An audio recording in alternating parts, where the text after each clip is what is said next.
बार की जो होली है वो कब है, होलिका दहन कब होगी, होली में का दहन का जो दिन होता है उस दिन हमको क्या क्या ऐसी चीज़ें करनी चाहिए जिससे कि हमारे घर में सुख समृद्धि बनी रहे, हमारे घर में सुख शांति हो, हमारे घर में किसी भी तरह की अगर कोई नेगेटिव एनर्जी मतलब नकारात्मक ऊर्जा हो तो हम उससे भी बच सकें। होली का दहन जब की जाती है उस समय में कौन कौन से ऐसे चीज़ें हैं जिसका ध्यान रखना है कि वो गलती हमसे नहीं हो। होलिका दहन का जो समय होता है उस समय होलिका वाली अग्नि की पूजा कैसे करनी चाहिए, होलिका दहन आखिर क्यों मनाया जाता है, इसके पीछे का क्या रहस्य है, आखिर इसकी शुरुआत कब हुई। आज मैं इन्हीं सब बातों पे आप लोगों से चर्चा करूंगी और मैं आप लोगों के साथ अपनी बातें शेयर करूंगी। तो वीडियो पूरा देखिएगा और अगर वीडियो आप लोग को अच्छा लगे तो लाइक कीजिएगा, कमेंट कीजिएगा। तो नमस्कार दोस्तों, कैसे हैं आप लोग। उम्मीद कर रही हूँ बहुत अच्छे होंगे, स्वस्थ होंगे, मस्त होंगे और अपने अपने काम में व्यस्त होंगे। मैं प्रिया शर्मा और मैं अभी अपने इस वीडियो में आप लोग का स्वागत कर रही हूँ। दोस्तों आज मैं बात करने आई हूँ होलिका दहन। आखिर होली से पहले होलिका दहन क्यों मनाई जाती है, होली का क्या इतिहास है, होली क्यों मनाया गया। क्योंकि हम जब बचपन से छोटे थे तभी से हम ये चीज़ें देखे हैं कि होली होती है, होली से पहले होलिका दहन मनाई जाती है। होलिका दहन आखिर क्यों मनाई गई, इसके पीछे का क्या इतिहास है, तो मैं आप लोग को बताती हूँ कि प्रहलाद का नाम तो आप लोग सब सुने होंगे, जो कि मतलब कि विष्णु भगवान के बहुत बड़े भक्त थे।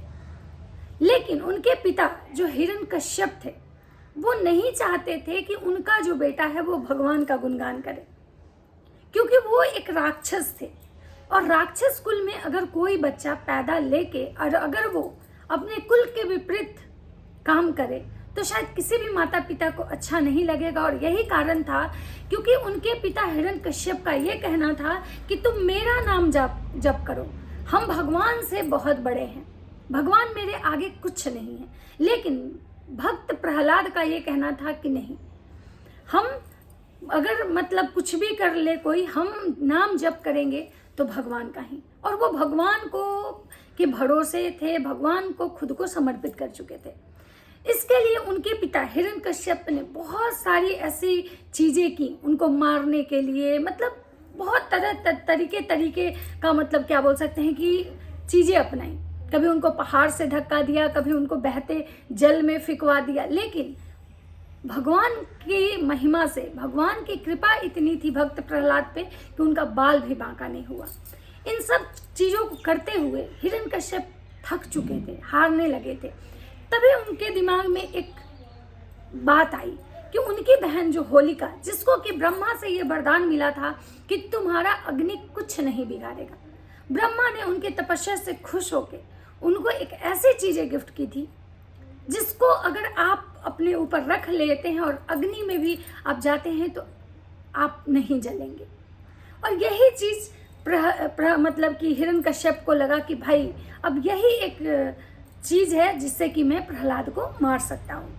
और उन्होंने अपनी बहन, जो उनकी बहन होलिका थी, उनको आदेश दिया कि तुमको जलती हुई चिता की अग्नि पे प्रहलाद को अपने गोद में लेके बैठना है ताकि प्रहलाद जो है वो जड़ के खत्म हो जाए। लेकिन भगवान की महिमा के आगे कहा जाता है ना कि मुद्दई लाख बुरा चाहे तो क्या होता है, वही होता है जो मंजूरे खुदा होता है।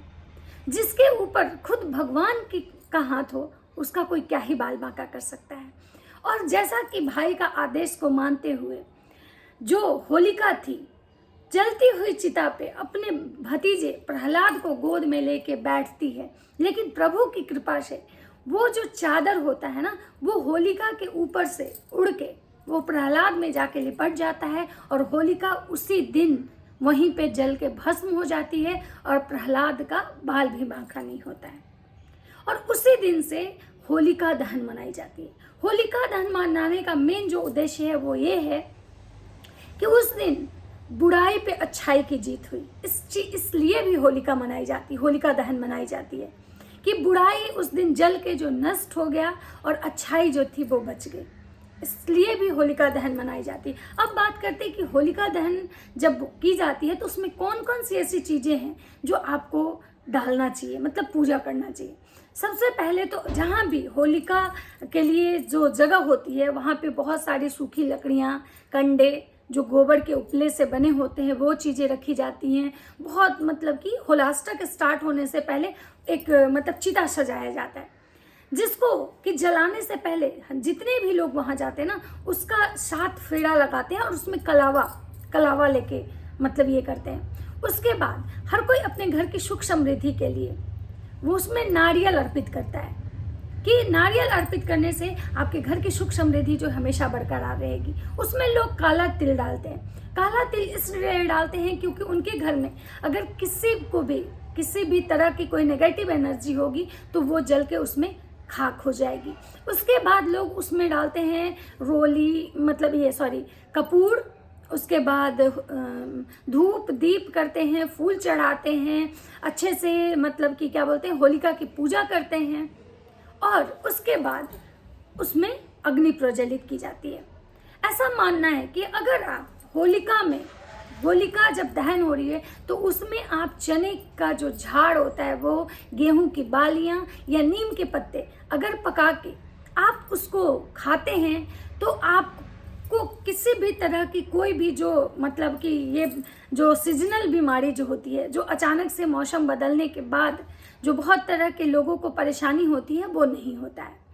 उसके बाद क्या होता है कि जब हम होलिका जला लेते हैं तो उसके दूसरे दिन हम होली मनाते हैं।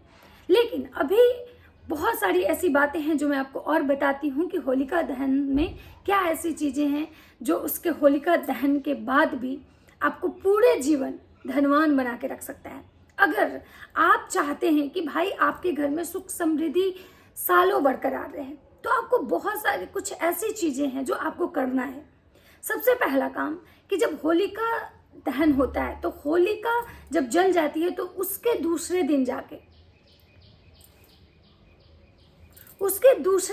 आपको वहाँ जाना है जहाँ पे आपने होलिका जलाई है। वहाँ से होलिका का राख होता है जला हुआ वो वहाँ से लेके आना है और उसको लाल कपड़े में बांध के अगर आप अपने घर के तिजोरी में रखते हैं तो आपके घर में कभी भी धन्य धान्य की कमी नहीं होगी। अगर किसी भी पति पत्नी में आपसी मनमुटाव है, किसी तरह का लड़ाई झगड़ा कुछ भी है और अगर पति या पत्नी चाहते हैं कि हमारे रिश्ते अच्छे हो जाएं तो उनको होलिका का जो राख होता है ना उससे डेली टीका लगाना चाहिए, जिससे कि आपके रिश्ते बहुत बेहतर हो जाएंगे। अगर किसी के घर में बहुत कलह कलेश रहता है, हमेशा उस घर में झगड़ा होता है, उस घर में कभी भी सुख शांति नहीं होती है, कभी कोई बरकत नहीं होता है, हमेशा उस घर के लोग बीमार रहते हैं, उस घर के बच्चे बीमार हो जाते हैं, उस घर का ग्रोथ रुक जाता है, जितना वहाँ लोग कमाता नहीं उससे ज़्यादा जाके मतलब डॉक्टर को दे आता है। तो वैसे कंडीशन में आप होलिका के जो राख होता है ना उसको आप अपने घर के हर एक जगह पे छिड़काव कर दीजिए, जिससे कि आपको बहुत फायदा मिलेगा।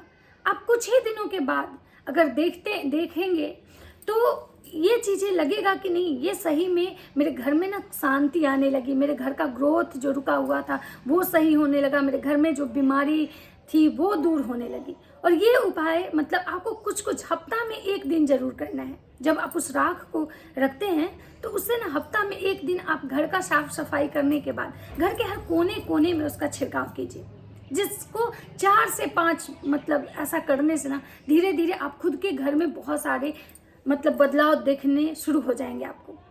उसके बाद होलिका जब जलती है तो बहुत सारे ऐसे पति पत्नी हैं जिनको की संतान नहीं होती है, तो उस कंडीशन में क्या करना चाहिए कि वो जो होलिका जब जल रही हो ना तो वहाँ पे आपको एक प्रार्थना करना है महादेव और माता पार्वती से, और आपको दिल से बस महादेव से ये कहना है कि महादेव मेरे अंदर जो भी बुराइयां हैं, मेरे पत्नी के अंदर जो भी बुराइयां हैं, जो भी परेशानियां हैं हम लोग के बीच में, जिससे कि हमारा वंश वृद्धि नहीं हो रहा है, उसको आप इस अग्नि में जला दीजिए और हमें एक नया जीवन दीजिए। क्योंकि आप लोग को भी पता है कि होली के बाद साल बदल जाता है, लोग कहते हैं सम्मत बदल गया। तो अगर आप अपने जीवन का बदलाव चाहते हैं तो आपको वहाँ के होलिका के पास ही ये मन्नत मांगना होगा। उसके बाद अगर आपके घर में लगता है कि नहीं भाई मतलब मेरे घर में किसी की बार बार नज़र लग जाती है, बार बार मेरा, तो आप वो जो होलिका का जो राख है ना, उसकी पोटली बना के लाल कपड़े में आप अपने दरवाजे के कोने साइड भी टांग सकते हैं, जिससे कि भी मतलब आपको बहुत सारा फ़ायदा देखने के लिए मिलेगा। उसकी लाल पोटली बना के आप चाहें तो मंदिर में भी रख सकते हैं, वो पूजा का घर जहाँ पे आप डेली पूजा पाठ करते हैं, और डेली उस राख को आपको अगरबत्ती, धूप अगरबत्ती दिखाना है, जिससे कि आपके घर में और आपके जीवन में आपको देखने के लिए मिलेगा कि बहुत सारे बदलाव है। तो अगर आप पहले से कभी ऐसा नहीं किए हैं तो इस होली आप जरूर ये चीज़ें करें, क्योंकि 13 मार्च को होली है। सबको पता है कि 13 मार्च को होलिका दहन मनाई जाएगी और 14 को होली होगा। तो आप पहले कभी किए नहीं किए उसको छोड़िए, लेकिन इस होली आप पक्का ये उपाय करके देखिए। आपको कुछ ही दिनों में, मैं ये नहीं कहती हूँ कि आप आज उपाय करेंगे और कल से आपको बदलाव दिखेगा, नहीं, लेकिन हाँ मैं इतना ज़रूर कहती हूँ कि आप एक बार इसको करके देखिए। मैं 100% कह रही हूँ कि ये जो चीज़ें करते हैं ना आप, तो आपको आपके जीवन में बदलाव ज़रूर दिखेगा।